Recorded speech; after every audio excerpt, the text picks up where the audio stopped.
नमस्कार साथियों, स्वागत है आपका हमारे YouTube चैनल पढ़ाई वाला में। तो जिस तरह से शिक्षा की रेल सीरीज़ में डेली हम क्वेश्चन लेकर आते हैं, उसी सीरीज़ को आगे बढ़ाते हुए आज का क्वेश्चन हम देखते हैं। इस अवस्था में बालकों में नई खोज करने की और घूमने की प्रवृत्ति बहुत अधिक बढ़ जाती है। किस अवस्था में ये होता है कि बालक नई नई खोज करने के लिए और घूमने की, इधर उधर जाने की, घूमने के लिए उनकी प्रवृत्ति बहुत अधिक बढ़ जाती है। तो फर्स्ट ऑप्शन देखते हैं हम, क्या कह रहा है, शैशवावस्था। शैशवावस्था किस एज से किस एज तक होती है? शैशवावस्था जन्म से लेकर के 5 वर्ष तक की अवस्था को ही शैशवावस्था कहा जाता है। इसे और भी नामों से जाना जाता है, जैसे पूछा जाता है सीखने का आदर्श काल किस अवस्था को कहा जाता है, तो शैशवावस्था को ही कहा जाता है। भावी जीवन की आधारशिला किसे कहा जाता है, तो भावी जीवन की आधारशिला भी शैशवावस्था को ही कहा जाता है। अनुकरण द्वारा सीखने की अवस्था, अनुकरण बहुत ज़्यादा बच्चा करता है इस एज में, शैशवावस्था में अनुकरण करता है। माँ बाप या जो भी हो, बड़े भाई बहन, चाचा चाची, दादा दादी, ठीक है। और इसी एज में क्या होता है, तीव्रता से शारीरिक विकास भी होता है, बहुत ज़्यादा तीव्रता से शारीरिक विकास होता है। सेकेंड ऑप्शन देखिए क्या कह रहा है, बाल्यावस्था। बाल्यावस्था 6 वर्ष से लेकर 12 वर्ष तक की अवस्था को ही हम क्या कहते हैं, बाल्यावस्था कहते हैं। और इसे कोल व ब्रूस, जो कि बहुत ही हमारे मनोवैज्ञानिक हैं, महान मनोवैज्ञानिक, उन्होंने इस अवस्था को क्या कहा है कि बाल्यावस्था को अनोखा काल कहा है। निर्माण काल भी इसी को कहा जाता है। टोली, दल या समूह एज इसी को कहा जाता है, ठीक है। प्रारंभिक विद्यालय की आयु भी इसी को कहा जाता है।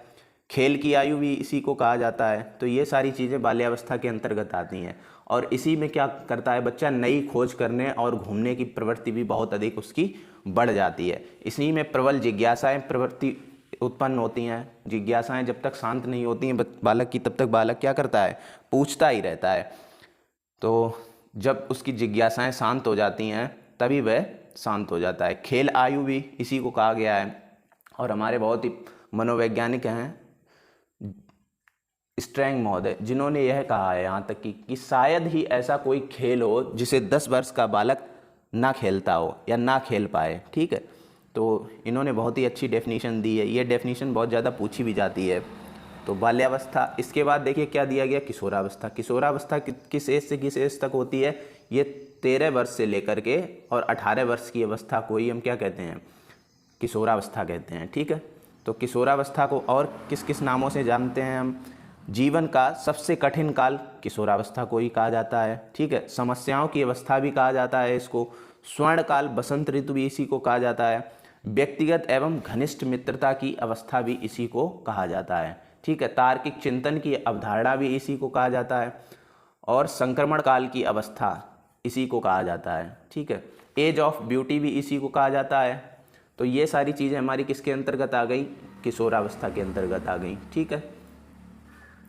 अब आगे आती है प्रौढ़ावस्था। प्रौढ़ावस्था किस एज से किस एज तक होती है? देखिए प्रौढ़ावस्था यहाँ पर होती है 19 से लेकर के और 34 तक प्रौढ़ावस्था होती है। 19 से लेकर के 34 तक की अवस्था प्रौढ़ावस्था होती है।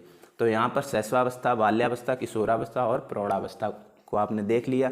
यहाँ पर सही ऑप्शन हमारा क्या है? यहाँ पर सही ऑप्शन हमारा है बाल्यावस्था, ठीक है। बाल्यावस्था में ही बालक क्या करता है, नई खोज और घूमने की प्रवृत्ति बहुत ज़्यादा उसकी हो जाती है। प्रबल जिज्ञासा की भी प्रवृत्ति होती है। देखिए प्रबल जिज्ञासा की प्रवृत्ति अगर पूछा जाए तो वहाँ पर भी हमें क्या करना है, बाल्यावस्था ही करना है। क्योंकि इस एज में जब तक बच्चे की, जो पूछा है उसने क्वेश्चन कि पापा ये तारे रात में क्यों चमकते हैं, तो जब तक उसको उसकी जिज्ञासाएं शांत नहीं हो जाएंगी, जब तक उसको पता नहीं चल जाएगा पूरा प्रोसेस कि क्यों चमकते हैं, तब तक वो क्या पूछता ही रहेगा, कहीं किसी से पूछेगा, कहीं किसी से पूछेगा।